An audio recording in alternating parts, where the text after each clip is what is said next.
Hallo und herzlich willkommen zurück zu einem neuen Fly Universe Video. Heute wird ein weiteres Vorbereitungsvideo für den FEC und heute geht es darum, was denn das perfekte Level ist bei Monstern, bei denen man leveln sollte. Also wird immer gefragt, was ist die perfekte Leveldifferenz? Sollte ich 5 Level unter dem Monster sein? Soll ich 10 Level über dem Monster sein? Oder was auch immer. Und ich habe mal die wichtigsten Faktoren zusammengefasst. Also ich würde sagen, die relevantesten sind vor allem XP und Schaden.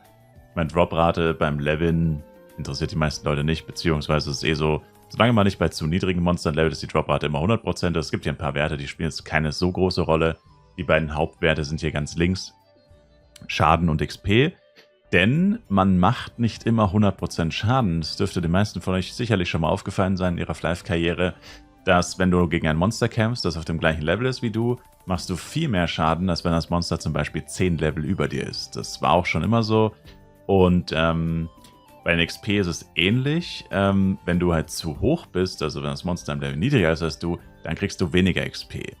Und ja, das sind also die Main Takeaways davon, die man haben sollte. Also der Basis für gute XP ist quasi niemals bei Monstern unter deinem eigenen Level leveln und niemals bei Monstern, die viel zu hoch sind als du leveln, weil das gewisse Nachteile mit sich bringt. Hängt natürlich auch immer von der persönlichen Situation ab. Ich meine, je krasser dein Damage ist, je krasser deine Basis ist, desto mehr kannst du dir erlauben. Aber es gibt einfach ein paar objektive Faktoren, die halt in Stein gemeißelt sind. Und ich habe das Ganze auch mit ein paar Beispielen hier nochmal veranschaulicht. Aber ja, gucken wir es uns erstmal an. Also was bedeuten die Zahlen? Hier links Monster Level versus Character Level. Das heißt quasi, unsere Basis 0 ist quasi unser Character Level. Und minus 10 oder plus whatever ist immer das Monster-Level. Also hier in dem Fall wäre das Monster hier 10 Level niedriger als wir, also minus 10 von unserem Character-Level. Da machen wir 100% Schaden, kriegen 10% der XP, kriegen 10% der Drops und das geht dann, by the way, immer. Also quasi, auch wenn wir jetzt noch weiter nach hinten gehen würden und kriegen 100, also haben auch einen 100% Hitrate-Faktor und einen leicht erhöhten Crit-Damage-Faktor, der etwas höher ist als der normale Crit-Damage-Faktor. Und ja, da ändert sich dann eigentlich auch nicht mehr so viel, bis wir bei minus 1 ankommen, sage ich mal. Also XP-technisch wird es ein kleines bisschen besser natürlich. Drop-technisch wird es auch besser. Bei Drop-Rate ist tatsächlich die Ausnahme. Wenn du ein Level über dem Monster bist, bist du Drop-technisch noch bei 100%. Das ist anders als bei der XP. Die XP wird sofort drastisch reduziert um 30%.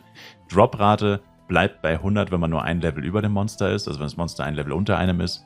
Das ist ganz cool, vor allem für Giants zu wissen. Selbst bei 2 und 3 Level ist es noch 80%. Das ist bei Droprate relativ fair, muss man sagen. Also auch wenn man ein paar Level über den Giants ist, ist es in der Regel kein großes Problem. Erst wenn man halt viel zu hoch ist, ja, lohnt es sich halt wahrscheinlich auch nicht mehr wirklich, die Giants zu bekämpfen. Genau. Ja, dann springen wir doch mal weiter. Also bei 0 ist unsere, wie gesagt, Baseline. Hier ist im Endeffekt alles bei 100%.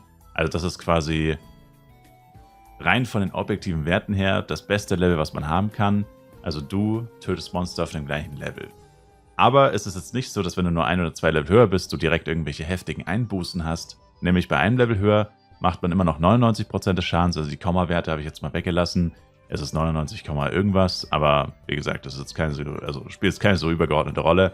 Wenn wir 2 Level über dem Monster sind, Entschuldigung, wenn das Monster 2 Level über uns ist. Das ist das Monster-Level, was wir uns hier links angucken. Das Monster 2 Level über uns. Machen wir immer noch 98% des Schadens, also immer noch fast unverändert. Das heißt, auch plus 2 Level über uns ist aktuell absolut kein Problem.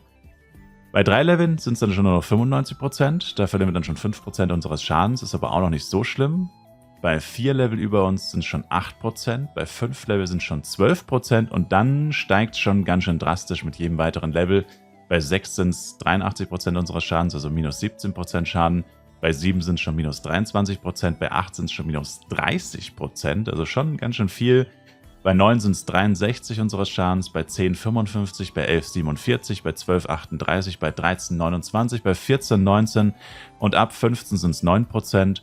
Und 16 ist noch ein spezielles Level, was man vielleicht im Kopf haben sollte, was eigentlich faktisch fast keine Rolle spielt. Weil wir sind ja bei so wenig Schaden. Solche Monster tötet man in der Regel eh nicht, weil es einfach komplett dämlich wäre. Aber ab dem 16. Level ist es so, dass man 0% XP und 0% Droprate hat. Das haben sie mal ganz am Anfang von Fly Universe eingeführt, aus verschiedenen Gründen. Will ich jetzt gar nicht so detailliert darauf eingehen, warum das eingeführt wurde. Aber es wurde einfach eingeführt und heißt, ab Monster Level 16 über dir, also du bist Level 10 und das Monster ist Level 26, bekommst du keine XP und keine Drops. Das heißt, man kann effektiv eigentlich niemals Monster töten, die 16 oder mehr Level über einem sind, weil es einfach, es bringt nichts. Es ist literally sinnlos. Und 15 wäre das Maximum, aber wir sehen hier schon, bei 15, wenn dein Schaden 1000 ist, also dein Basisschaden von einem Auto-Attack ist 1000, dann würdest du hier nur 90 Schaden machen. Und das ist schon ziemlich schlecht, ne? Also 90%, 91% Damage Decrease. Wie willst du ein Monster töten, das 15 Level über dir ist? Das ist nicht unmöglich, aber es ist auch hier extrem dämlich. 14 ist auch extrem dämlich, 19%. Also ich würde sagen, alles unter 50% ist schon extrem dämlich. Also mehr als 10 Level sollte das Monster niemals über einem sein. Und auch hier verlierst du 45% deines Schadens. Das ist fast genau die Hälfte. Also auch das ist nur unter extremen Faktoren wirklich, wie sagt man, plausibel. Wenn du jetzt so viel Schaden hast, dass selbst wenn 45% deines Schadens wegbrechen, dass du es immer noch rechtfertigen kannst, ja, ist aber egal, weil ich töte das Monster trotzdem noch so schnell, weil mein Base-Schaden ist 5000 oder was auch immer. Das heißt, selbst wenn die Hälfte wegbricht, mache ich immer noch so viel, dass ich das Monster mit 3-4 Schlägen töte oder so. Also wir reden jetzt von Low-Level, 10.000 AP bei einem Monster. Ja, dann könnte man es vielleicht noch rechtfertigen, aber wirklich sinnhaft ist das auch nicht. Also der goldene Bereich, würde ich sagen, ist hier im natürlich 90er-Bereich, also bis 4 Level über einem ist sehr gut, weil 8% des Schadens, wenn wir wieder von 1000 ausgehen, 1000 Basisschaden, würden wir hier immer noch 920 Schaden machen. Das merkt man kaum, je nachdem wie viel AP, da kann man natürlich sehr mathematisch vorgehen, je nachdem wie viel AP das Monster hat, macht das vielleicht sogar überhaupt keinen Unterschied, weil man kann sich ja immer so vorstellen, das Ganze, vor allem bei Magiern ist das sehr wichtig, wie viel macht ein Schlag? Also bei Magiern ist das sogar sehr wichtig, weil Magier machen ja immer den gleichen Schaden mit jedem Angriff. Bei 1v1 ist ja immer noch so, da kommen ja noch Crits und Block hinzu und Miss und so weiter. Da kann man nicht pauschal sagen, ich brauche 3 oder 4 Schläge, weil es ja variieren kann.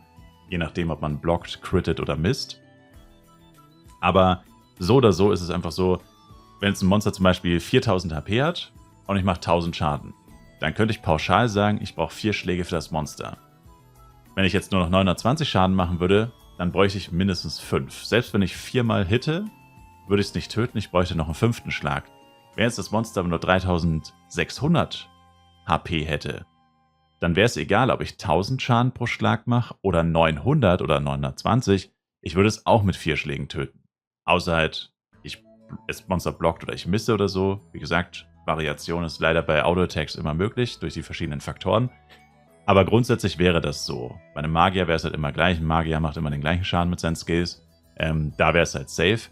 Aber bei Auto-Attacks ist es halt ein bisschen nochmal komplizierter. Aber so könnte man auch vorgehen. Aber das geht dann schon fast ein bisschen zu sehr ins Detail, weil dafür müsstest du immer genau wissen, wie viel HP die nächsten Monster über dir haben. Du müsstest das eigentlich vorher schon immer ausgerechnet haben. Plus du müsstest eigentlich immer deinen Schaden bei den Monstern auch wissen, was ja wiederum von diesen Zahlen hier abhängt. Also das wäre dann schon sehr mathematisch. Das ist sehr schwierig, das für das gesamte Spiel zu berechnen. Vor allem, wenn man seinen eigenen Schaden wahrscheinlich nicht immer kennen wird. Aber ja, letztendlich, was diese Liste hier aussagen soll, und das schauen wir uns, wie gesagt, gleich nochmal an einem praktischen Beispiel an, ist einfach der Hinweis für euch, man sollte nicht zu hohen Monstern gehen. Und das predige ich eigentlich schon immer. Ich bin kein Fan davon, direkt zu 10 Level höheren Monstern zu gehen. Das sage ich literally, seit das Spiel existiert. Und der Grund dafür ist das hier. Diese Damage Penalty, habe ich das früher mal genannt, die halt wirklich sehr krass ist. Und heißt im Endeffekt, mit jedem Level-Up, das du bekommst, also wenn du zum Beispiel anfangen würdest, du levelst bei Monstern, die 10 Level über dir sind, mit jedem Level-Up, das du bekommen würdest, würde dein Schaden ziemlich krass steigen. Also jedes Mal um 7 oder 8%. Bis erst, wenn wir hier im 80er, 90er Bereich ankommen, wird es dann weniger.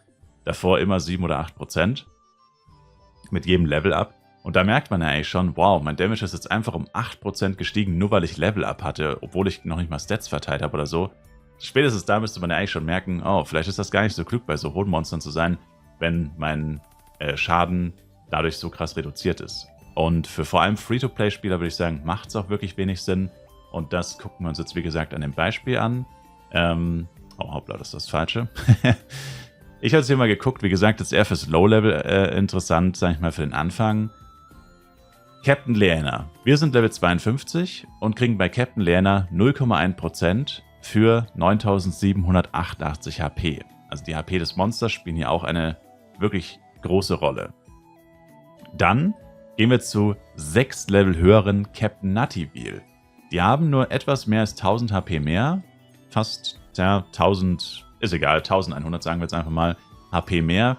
Wäre also bei einem standardmäßigen Schaden im Low-Level, der wirklich so zwischen 1000 und 2000 liegt in der Regel, wäre das halt ein Hit mehr. Wir kriegen aber basically das Doppelte an XP. Statt 0,1 kriegen wir 0,2. Auch mit Level 52, das ist schon ziemlich gut.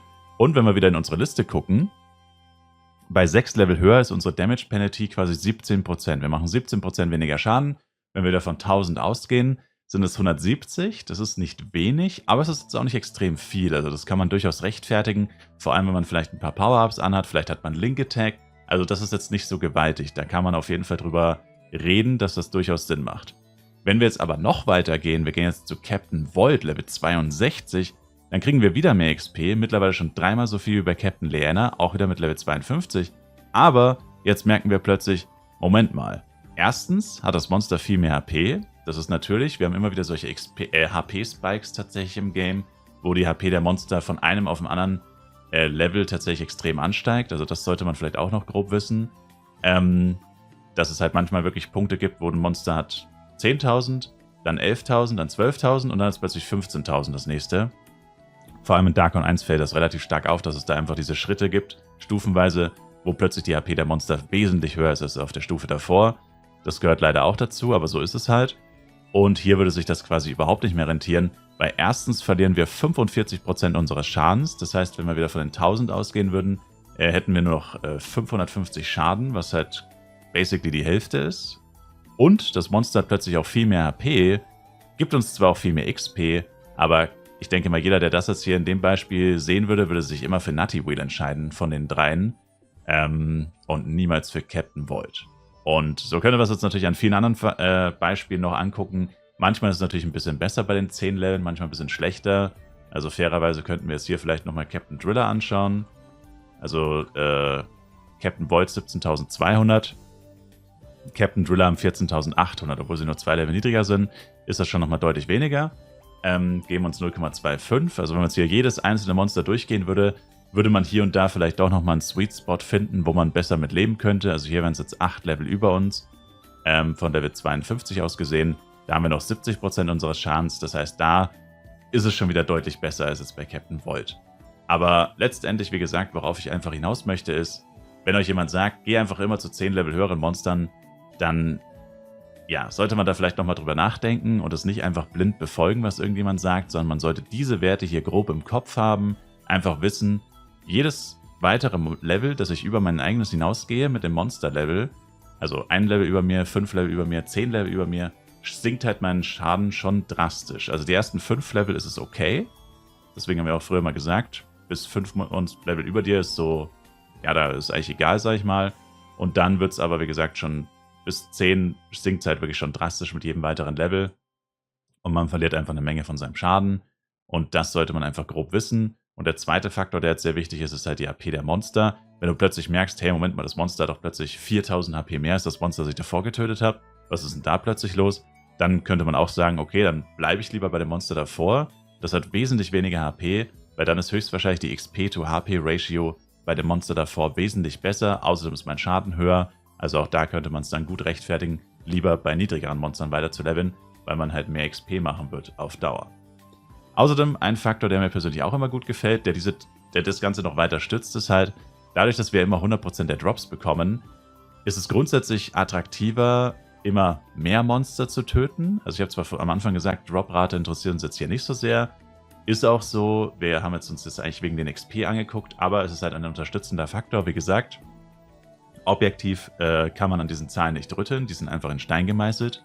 Und was halt hinzukommt ist, wenn ich jetzt niedrigere Monster töte, sagen wir mal maximal 5 Level über mir, mache ich ja mehr Schaden, die Monster haben weniger HP, höchstwahrscheinlich töte ich also mehr Monster pro Stunde als jemand, der bei 10 Level höheren ist. Ja, und jetzt ist es aber so, wenn ich mehr Monster töte, bekomme ich auch mehr Drops, also bekomme ich auch mehr Geld. Also auch das wäre noch ein unterstützender Faktor, der auch darauf hinweist, hey, töte doch lieber mehr von den niedrigeren Monstern. Die XP sind höchstwahrscheinlich gleich oder besser, vor allem weil dein Schaden eben besser ist. Und du kriegst sogar mehr Drops, also höchstwahrscheinlich auch mehr Geld. Oder halt mehr Chancen auf seltene Items, zum Beispiel Set-Teile, weil du einfach mehr Monster tötest und damit eine höhere Wahrscheinlichkeit hast, Rare Loot zu bekommen. Aber wie gesagt, das alles hängt halt auch wirklich stark von der persönlichen Situation ab. Jemand, der jetzt Full Power-Up geht, hat hier sicherlich andere Basiswerte als jemand, der halt Free-to-Play spielt zum Beispiel. Das ist halt auch etwas, was man immer im Hinterkopf behalten müsste oder sollte. Und deswegen ist es auch immer so gefährlich, wenn einfach Leute irgendwas sagen wie, geh einfach immer zu 7 Level höheren oder geh immer zu 10 Level höheren. Weil auf diese Person, die das sagt, mag das vielleicht zutreffen, weil er weiß, er spielt immer Full Power-Up, er hat immer Full Link Attack und so weiter und hat dadurch immer einen extrem guten Basisschaden. Also kann das für diese Person an für sich die richtige Taktik sein, aber für denjenigen, dem es empfohlen wird, für den ist es vielleicht nicht so. Vielleicht hat er nicht alle Power-Ups, vielleicht hat er nicht immer Link Attack und plötzlich ist die Situation eine ganz andere. Wir gehen von ganz anderen Basiswerten aus. Der Schaden ist viel niedriger und plötzlich ist das der schlechteste Ratschlag, den man sich nur jemals vorstellen kann. Und leider werfen viele Leute mit so, ja, irgendwelchen Floskeln um sich, die halt auf sich, also die halt für sie funktioniert haben. Heißt aber noch lange nicht, dass das für jeden funktionieren wird. Und das ist halt das, was man hier einfach wissen sollte. Und ja, das wollte ich euch mit diesem Video eben zeigen. Genau. Und ja, das war es eigentlich auch schon. Ich denke mal, mein Punkt ist klar. Vor allem im Low-Level ist das halt sehr interessant. Im High-Level ist es eh so, dass die meisten Leute nicht so, in Anführungszeichen, blöd sind und zu 10 Level höheren Monstern gehen.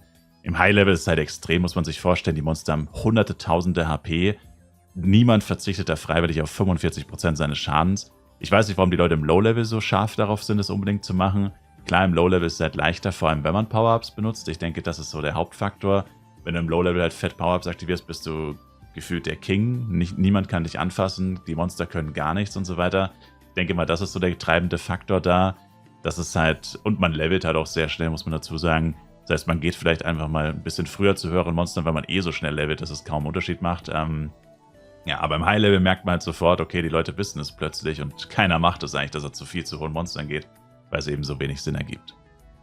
Ich sage danke euch vielmals fürs Zuschauen. Ich würde mich wie immer selber ein Like, Kommentar, noch ein Abo von euch freuen. Und wir sehen uns dann auf jeden Fall auch im nächsten Livestream und Video wieder. Der Link zum Livestream ist in der Videobeschreibung. Tägliche Livestreams auf Twitch. Und ich sage bis zum nächsten Mal, haut rein und ciao, ciao.